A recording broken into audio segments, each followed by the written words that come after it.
नमस्कार किसान साथियों, हमारे YouTube चैनल ऑनलाइन अनाज मंडी पर आपका स्वागत है। किसान साथियों, जानते हैं सरसों की तेजी मंडी रिपोर्ट। पाला पड़ने से सरसों में भारी नुकसान, भाव में सुधार की गुंजाइश।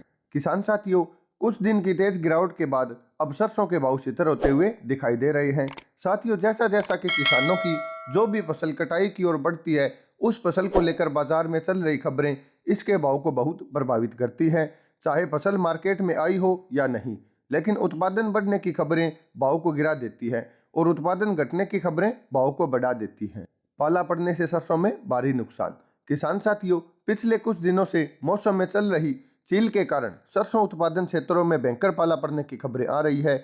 आपने भी देखा होगा कि आपके आसपास किस प्रकार से सरसों की फलियों के ऊपर बर्फ जमी हुई है। एक अनुमान के अनुसार पाला पड़ने से राजस्थान, हरियाणा और उत्तर प्रदेश में सरसों की फसल को 15 से 25% तक नुकसान होने की संभावना है, जिससे उत्पादन घटने की आशंका बढ़ गई है। अब बाजार को उम्मीद है कि उत्पादन घटने की संभावना के फलस्वरूप भाव थोड़े बहुत सुधर सकते हैं। ताजा मार्केट अपडेट।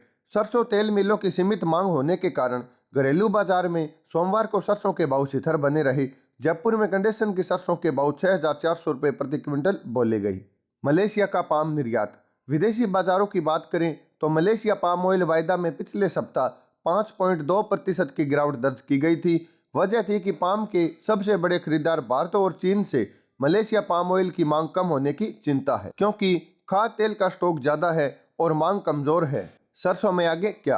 किसान साथियों, पाला पड़ने की खबरों का सरसों के भाव पर पॉजिटिव असर देखने को मिल सकता है। इसके अलावा सरसों के ऑयल की खपत का सीजन तो चल ही रहा है। ऐसे में संभव है कि सरसों में थोड़ी बहुत तेजी बन जाए, लेकिन बड़ी तेजी की उम्मीद करना वाजिब नहीं लगता। सरसों में यहाँ से आगे बड़ी गिरावट की संभावना भी ना के बराबर है, क्योंकि यहाँ से आगे नॉन कंडीशन सरसों का भाव MS की तरफ पहुँच चुका है। इसलिए अगर सरसों में थोड़ी बहुत तेजी बनती है तो मौका देखकर अपना माल बेचने पर विचार करा जा सकता है। बाकी आप अपना व्यापार अपने विवेक से करें। किसान साथियों, यह थी आज की सरसों की तेजी मंदी रिपोर्ट। अगर आप ऑनलाइन तरीके से किसी भी फसल की तेजी मंदी रिपोर्ट या ताज़ा भाव की जानकारी प्राप्त करना चाहते हैं तो हमारे YouTube चैनल ऑनलाइन अनाज मंडी को सब्सक्राइब जरूर करें।